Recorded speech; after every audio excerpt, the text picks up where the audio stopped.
This morning, we are in Ecclesiastes. After several months, I feel like, of kind of teasing and giving commercials and spoiling my whole point in several other sermons, and that's okay. We are now going to open the book of Ecclesiastes, and we're going to progress through this book through a series of sermons and see what we can find in it as we are in this series, which I have entitled Vanity versus Eternity. Ecclesiastes, for me, is, I think, one of the most interesting books in the entire Bible. It is 12 chapters of incredible insights into life and existence, and it's often nestled in this collection of books in the Old Testament that is called wisdom books, and I find that interesting because Ecclesiastes is perhaps the least likely book that we would ascribe to being biblically wise. It's a frustrating book, even as it's fascinating us with its word pictures and its scenarios and its arguments and its logic as it explains life's vanities. From a literary perspective, if you just open up a book and you just try to figure out how to read it, Ecclesiastes is frustrating because from the very first paragraph, it spoils the tension. In the very first couple verses, verse 2, "Vanity of vanities, saith the preacher." He has already given you his conclusion for the rest of the book. It would be like opening up Sir Arthur Conan Doyle and you're reading Sherlock Holmes and he tells you who did it in the first paragraph. It'd be kind of a very frustrating book to read because there's no more tension, there's no more trying to figure out what's going to happen. And he does the same thing. From the second verse in his book that he writes, he spoils the tension. He spoils the ending, so to speak. "Vanity of vanities, saith the preacher. Vanity of vanities, all is vanity. What profit hath a man," he continues, "of all his labor which he taketh under the sun?" Or jump down to verse 14 where he continues and he says, "I have seen all the works that are done under the sun, and behold, all is vanity and vexation of spirit." Of course, this is an interesting way to begin a sermon series, and especially to introduce a book to you.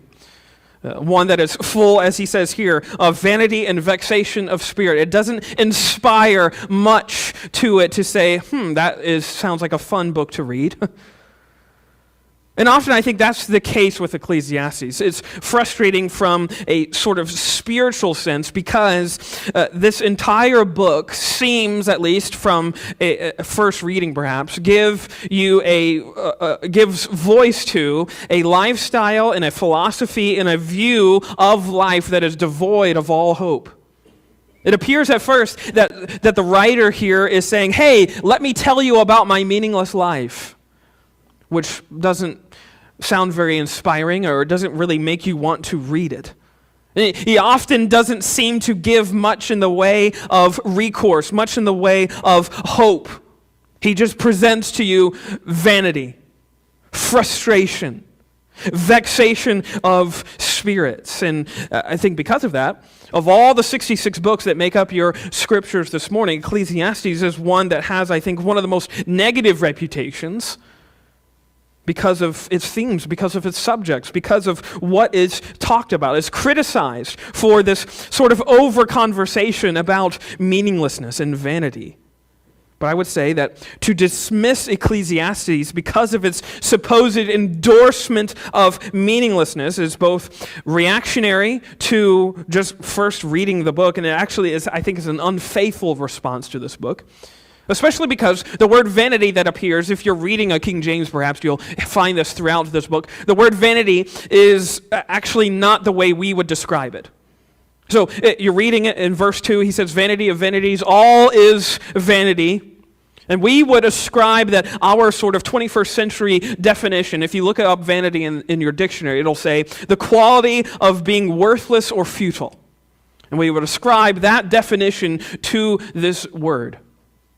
Solomon is saying everything is worthless, worthlessness of worthlessness, everything is worthless. Which again is not exactly what he's saying. It's not entirely correct or accurate to say that that's exactly what the writer here is trying to convey. Actually, vanity in the Hebrew comes from a word which means breath or vapor, something that is fleeting, something that is quick and transient, like breathing in really cold air, and you see the vapor of your breath and then it dissipates. That is the picture it ought to be in your mind's eye when he is talking about vanity, not necessarily worthless, but quick and fleeting. Something that doesn't have a lot of substance to it. Vanity, this same word occurs 38 times throughout the book of Ecclesiastes, and I think the implication is clear that there is a frustrating, a very fleeting quality to life if all we are living for is this life under the sun, as he says in verse 9. Notice he says in verse 9, the thing which hath been, it is that which shall be, and that which is done is that which shall be done, and there is no new thing under the sun. So I think a better way of looking at verse 2 is actually not just vanity or worthlessness, but say it this way, frustration of frustrations. All is frustration. Life lived according to how the writer here is going to express it is frustrating. And it'll be vexing, and it'll be fleeting. And this is what this whole book examines. But I think that's also, too, why it's so critical. Ecclesiastes, I am not ashamed to say, is one of my favorite books in the Scriptures. Because it is so difficult to wrap your mind around and come to grips with. It forces you to think about what he is saying and how it applies, and is it true? And oftentimes you'll find that it is, and that there's a better truth that is being pointed towards. And that brings me to say that we are not at liberty to overlook Ecclesiastes just because we don't like what it says. Being faithful to, as it says elsewhere in Scripture, the whole counsel of God binds us to think through and grapple with this book. And such is what I want to do in the next several weeks. And first of all, this morning, I just want to kind of examine this book. Examine Ecclesiastes in a very broad sense. And so just like the writer does here, just like maybe perhaps your worst mystery novel, which spoils the ending in the very first chapter, I'm going to spoil how I'm going to end the series in the very first sermon. And I think it's okay because it's not much of a spoiler alert. It's the Bible. You can read chapter 12, verses 13 and 14. You can find it out for yourself. But I want to give you an overview of kind of how I want to approach this book in a very specific way. And to do that, I want to start out by trying to kind of talk through who wrote it. If you look at Ecclesiastes, it would appear very quickly that we would assume that it's Solomon. He says in verse 1, the words of the preacher, the son of David, king in Jerusalem. Obviously, he identifies himself as a preacher, as a son of David, as a king that has his throne in Jerusalem. And this identification has led many to assume that it's Solomon, David's son. And I think he certainly fits all of those identifiers, and especially as you go throughout the rest of the book, and you are hearing about all of this author's different pursuits and pleasure and wisdom and knowledge and intellect and all those sorts of things, those exploits kind of are easily identified and linked with Solomon's reputation and what we know about him. If you read a lot of modern scholarship on the book of Ecclesiastes, though, you will probably find more often than not that Solomon is not the sort of supposed author.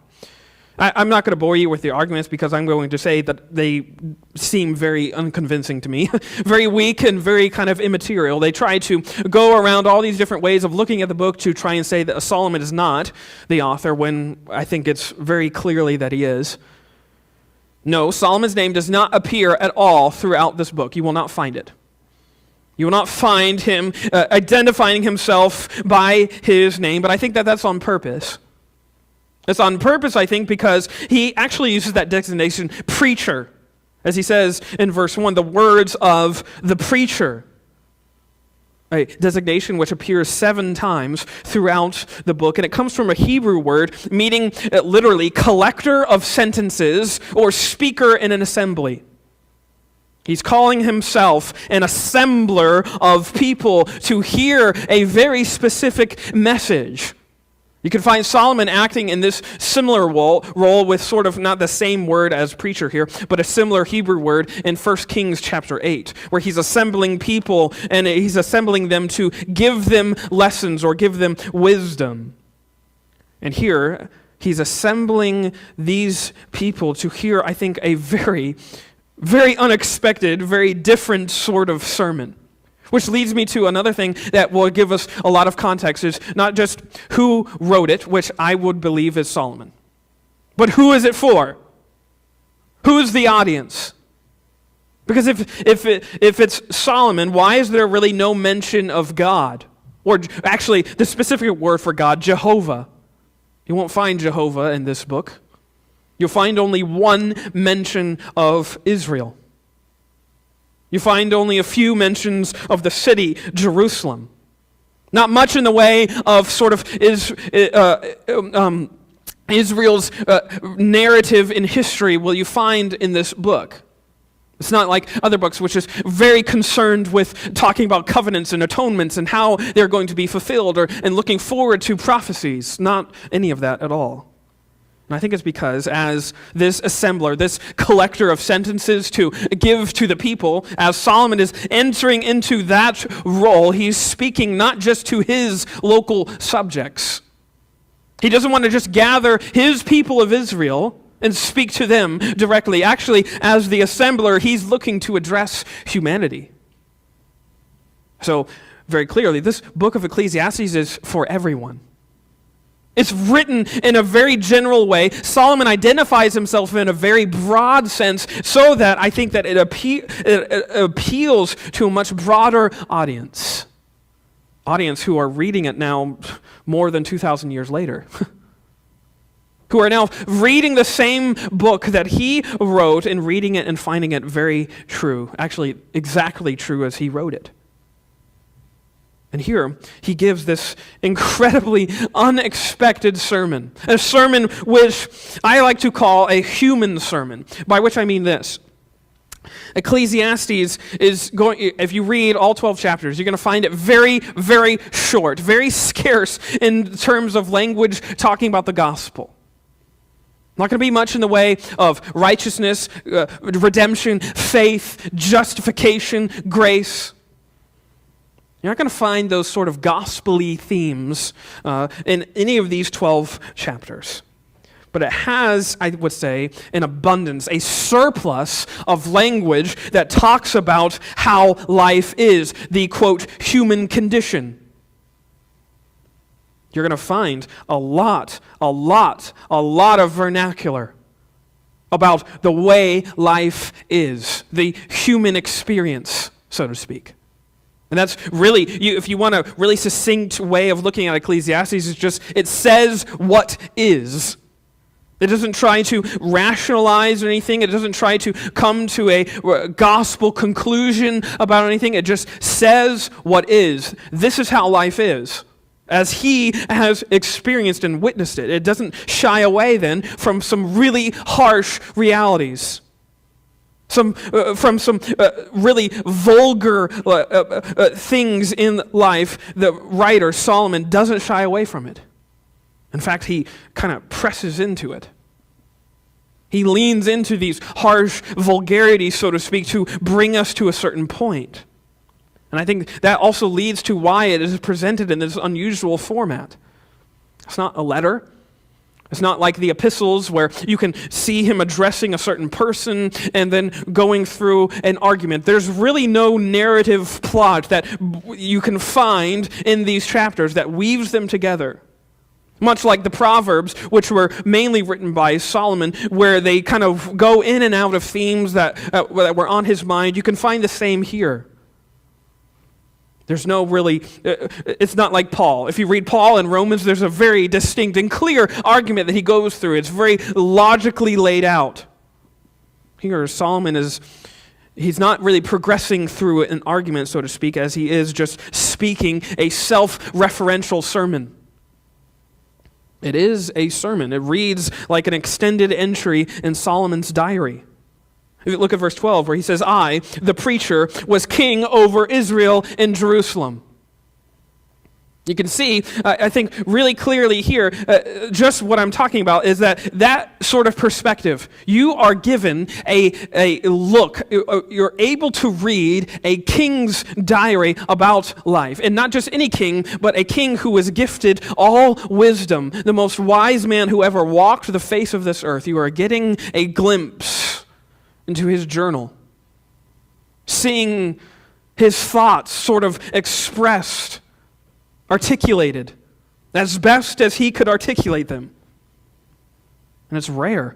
It's rare for anyone to give us this sort of look into their lives, this sort of honesty, this sort of vulnerability. But I think that's sort of the point. This book is uncomfortably honest with the way things are, with how life is.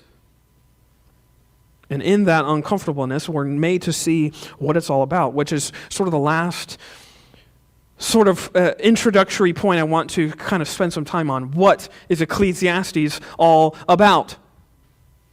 What's this book all about? If you read verses 2 and verse 14 of chapter 1, you will think that it's about vanity of vanities, frustrations, and meaninglessness. But again, let me be clear. Ecclesiastes is not an invitation to a meaningless life. It is not sort of a license to say nothing matters, so therefore I can live however I want. I can live very hedonistically and conceitedly and for myself because it doesn't matter. Everything is vanity. And that would really appear to be the case if you cherry pick some of these verses. Verses 2, verse 14, or jump over to verse 24 of chapter 2, where Solomon says, "There is nothing better for a man than that he should eat and drink, and that he should make his soul enjoy good in his labor." It would appear that what he's saying is, just live it up. It doesn't matter. Everything's vanity. But you have to remember their context. The context in which he wrote that entry, if I can be so bold. It comes from grasping that this whole book is a journey that Solomon the king went on himself, and in that sense, he is sort of a prototype. He gives us a framework for, again, looking at the human experience and the human condition. And I think that's exactly why he is so capable of fulfilling that role as the preacher, as the assembler of the people. To understand that, we have to go all the way back to the beginning. As you know, what Solomon is writing to and what he is describing here in this book is what is. Life as he sees it and witnesses it and as he experiences it. It's life post Genesis 3, post the fall. If you go back to the very beginning, when God spoke and everything came into existence, the world and the stars and the universe and animals and Adam and Eve themselves, he declared it very good. He declared everything that he made was perfect. This defined the, quote, human experience. There was no Mars on this planet or this creation. There was no sin. There was no defects. There was no flaws. There was no faults. Everything was perfect. Adam and Eve existed in this state of very goodness, so to speak.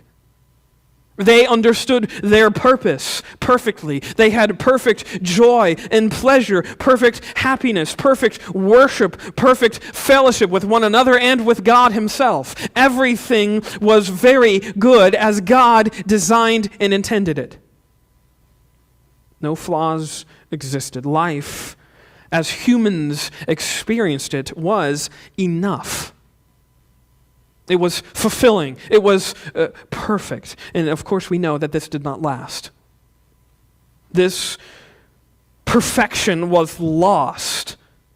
It was fractured when those first parents of ours disobeyed in Genesis 3, plunging the rest of humanity, the rest of creation, all of existence since that day into sin.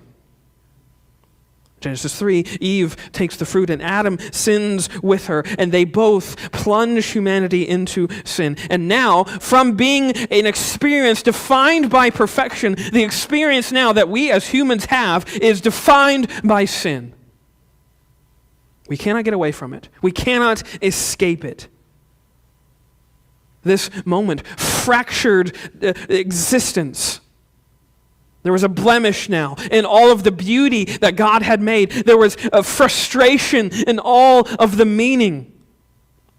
Because what was very good is now no longer very good. It is all sorrow, as he says in verse 13, and sore travail.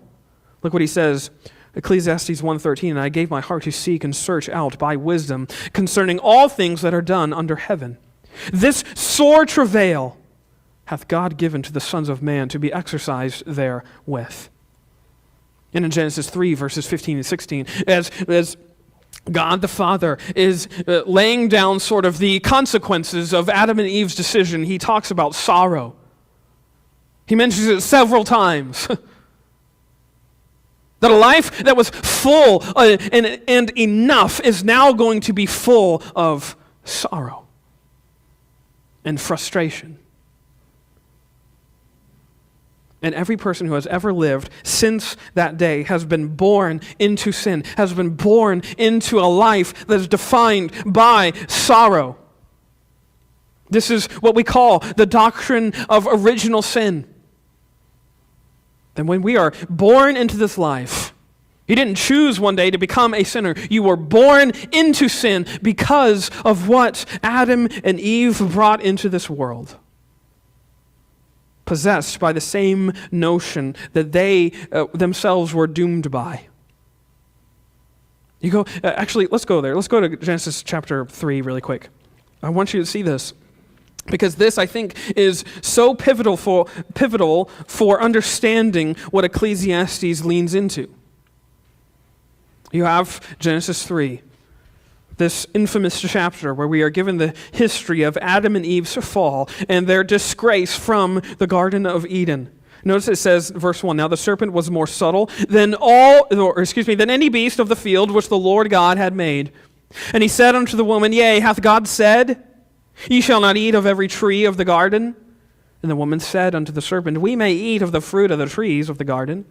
But of the fruit of the tree which is in the midst of the garden, God hath said, ye shall not eat of it, neither shall ye touch it, lest ye die.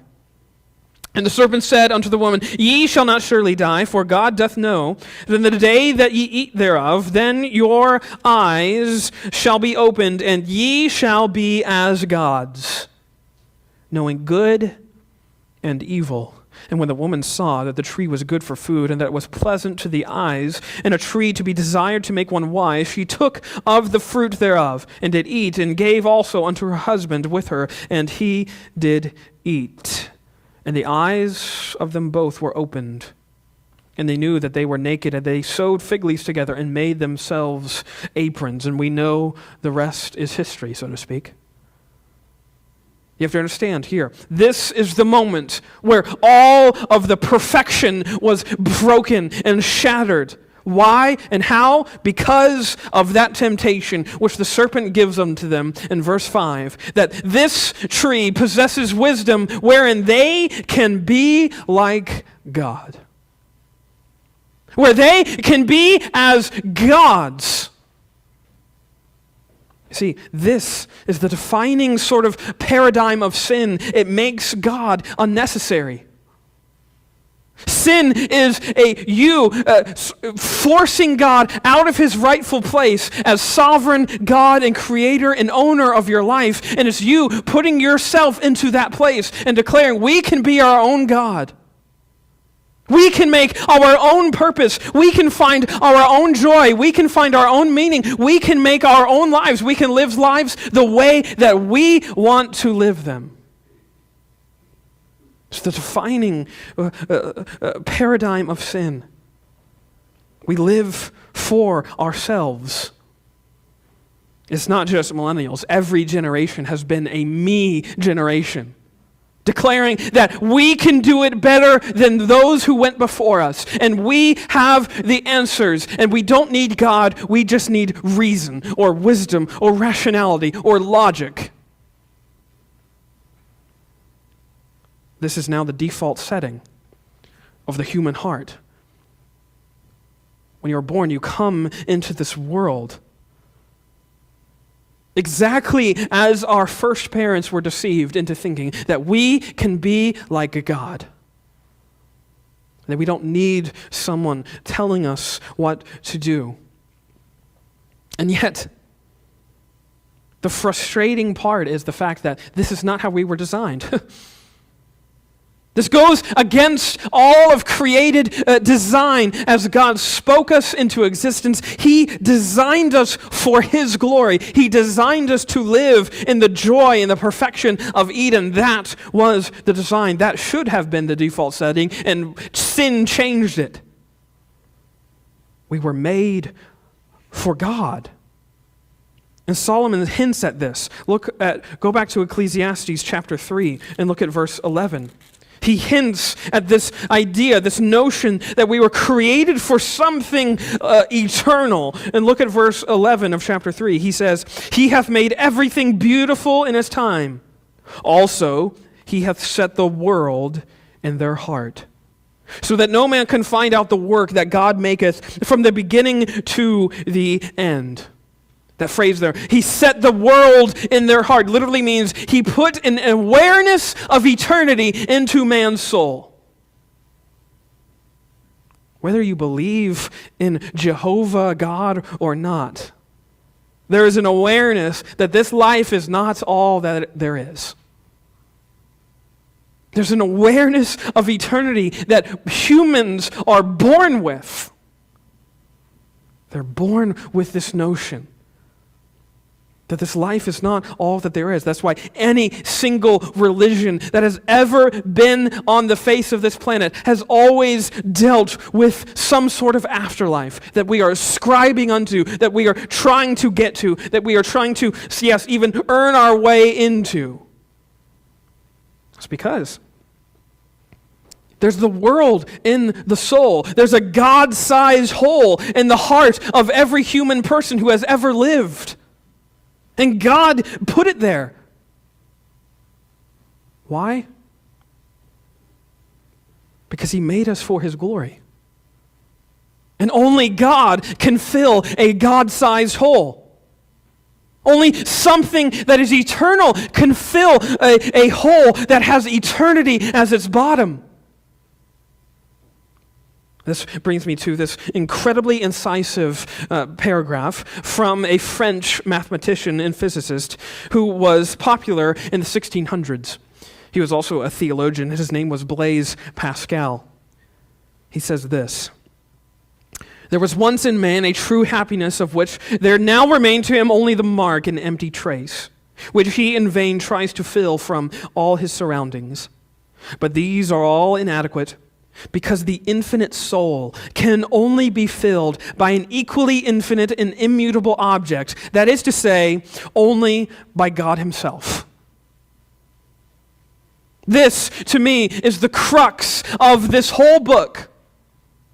It's the crux of human nature.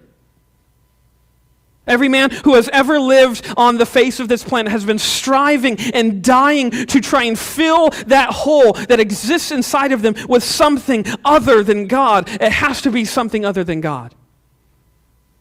They go to pleasure or popularity or prestige or money or power or fame. You can fit anything into that sentence that you want, and this has defined human existence.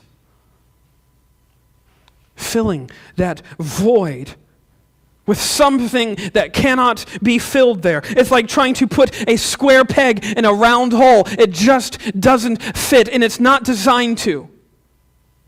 We go to something, we try to look for something timeless in a world that is fleeting, that changes. We try to go and find something eternal in a life that is temporary. We try to find something fulfilling in a life that is frustrating.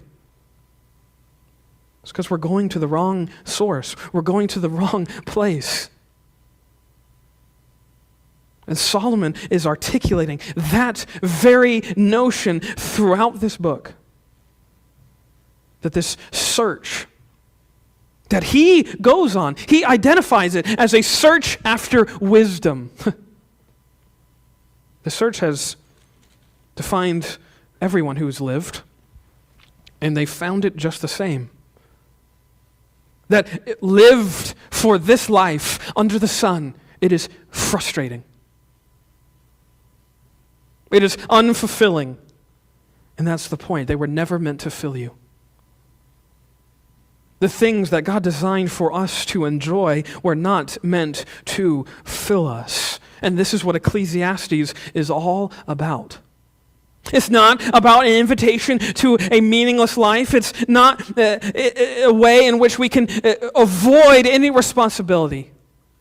It's not a book that's about trying to not be ambitious because it doesn't matter. Actually, I think it's about coping with the world as we know it. A life, yes, that is racked with ruin and sin. There's a divinely inspired sermon on how to have faith and fulfillment in an existence where that is hard to find.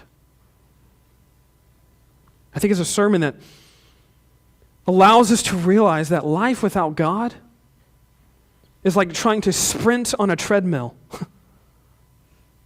You're exerting a lot of energy, going nowhere. Really not accomplishing much. You're right where you started. But you sprinted really hard. You ran really fast. You didn't get anywhere. It was vanity. You never found what you were looking for. And that's what Ecclesiastes is pointing us to. That without God, Him out of the equation, it's like trying to find faith. Trying to find something fulfilling in a world that is anything but. See, the in-between message of Ecclesiastes is one that I love. Because it's about finding faith. In a world like we see it. In a world that's full of oppression and hatred and violence and wickedness. Where's the hope in what we see every day on the headline news? You could open up CNN, God bless you if you do. And you would be able to say, vanity of vanities, all is vanity and vexation of spirit. You can open up anything that you want that tells you about what's going on in our world. You would come to the same conclusion that Solomon did. That this life appears worthless. It appears vanity. It appears frustrating.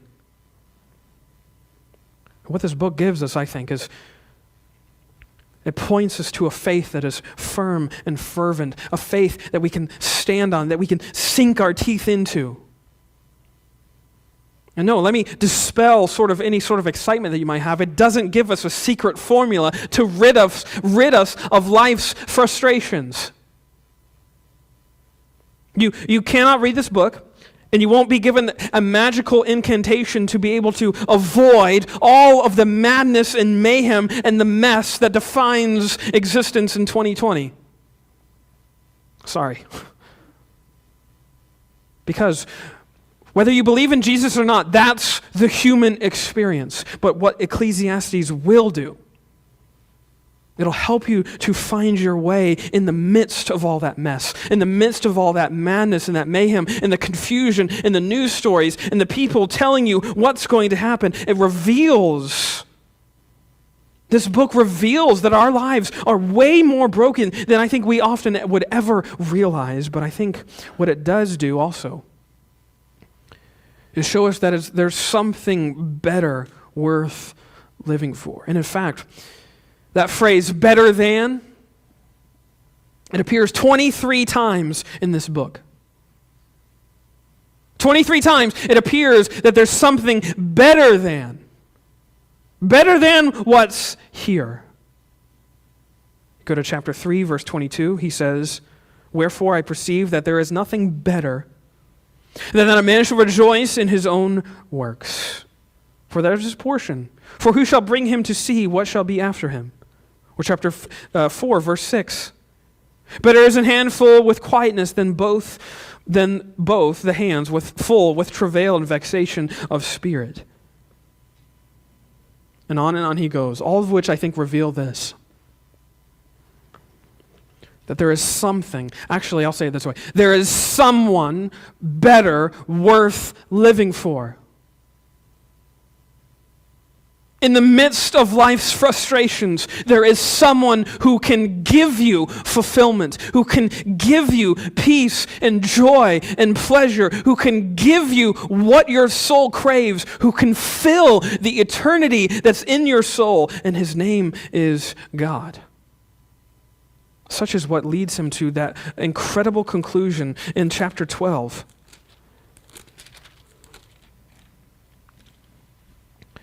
Ecclesiastes 12, verse 13.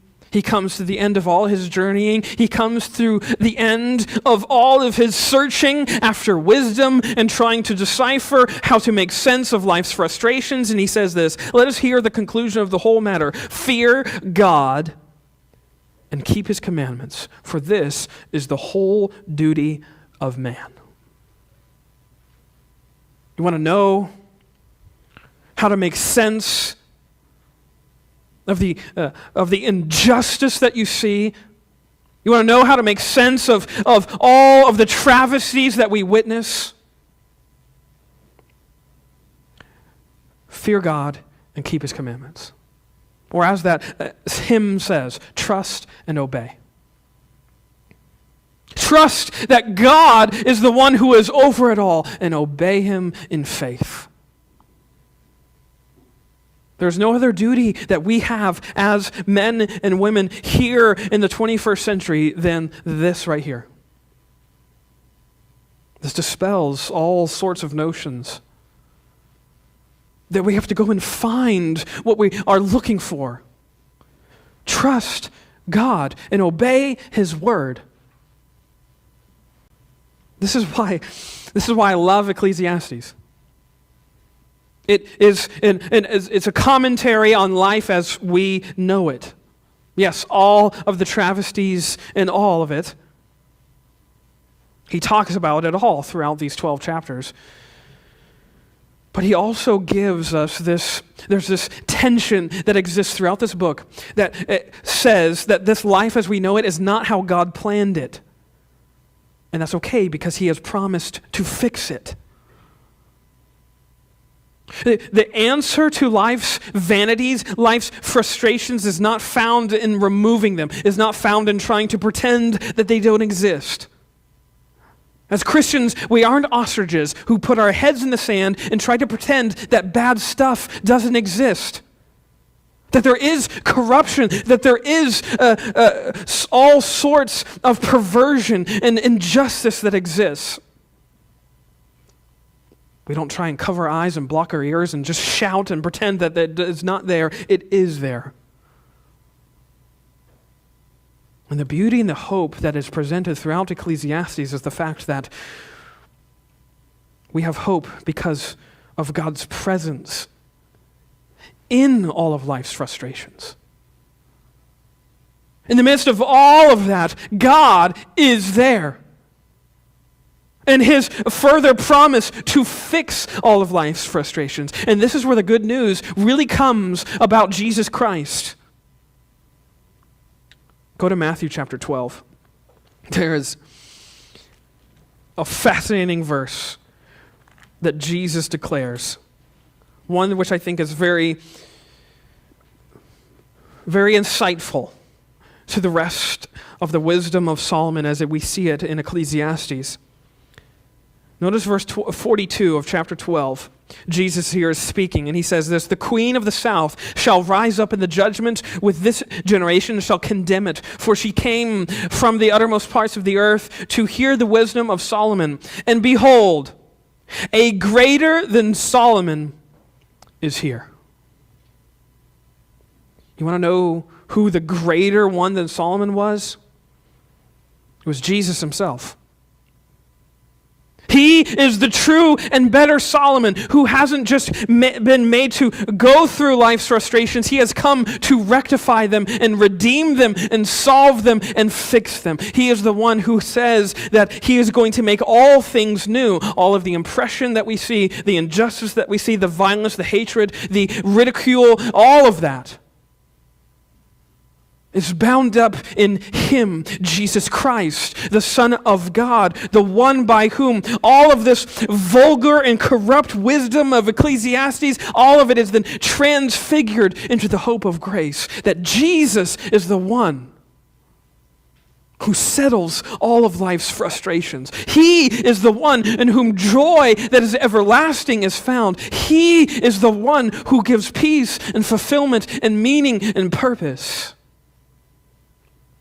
As one writer says, Christ is the gain that the world cannot provide. He is the answer to all of the predicaments and problems that we see. And that's not just some cliche thing, that Jesus is the answer. It's Jesus is the answer. He is the one through whom we find wisdom and hope and faith. Which brings us to the incredible good news of the gospel. Is that when Jesus says he has come to redeem man and reconcile all things to himself, that means all of creation. If you go to Romans 8, you don't have to go there. It talks about how this creation is groaning and crying out for redemption and restoration. And that Jesus is the one who is going to fulfill that. You see, Jesus' redemption restores all of the universe, all of the cosmos, back to the joy of Eden. It comes through Jesus. And there's coming a day when that is going to be fulfilled. When the joy of Eden is going to be, yes, once again, the human experience. Because we will be with him. And we will be like him. And we will no longer ever be separated from him in the new heavens and the new earth. This is what this is going towards, leading towards. I know I've spoiled the ending. But I didn't want to leave you each week with vanity and vexation of spirit. If you just read through Ecclesiastes, that's what you'll get. But I want you to see, Jesus is the answer to all of life's frustrations. He's the one who enables and empowers and encourages us and inspires us to continually fearing God and obeying him. He is the true and better Solomon. He is the wisdom of God for you and for me. He is the one through whom we make sense of this frustrating life. Let us pray.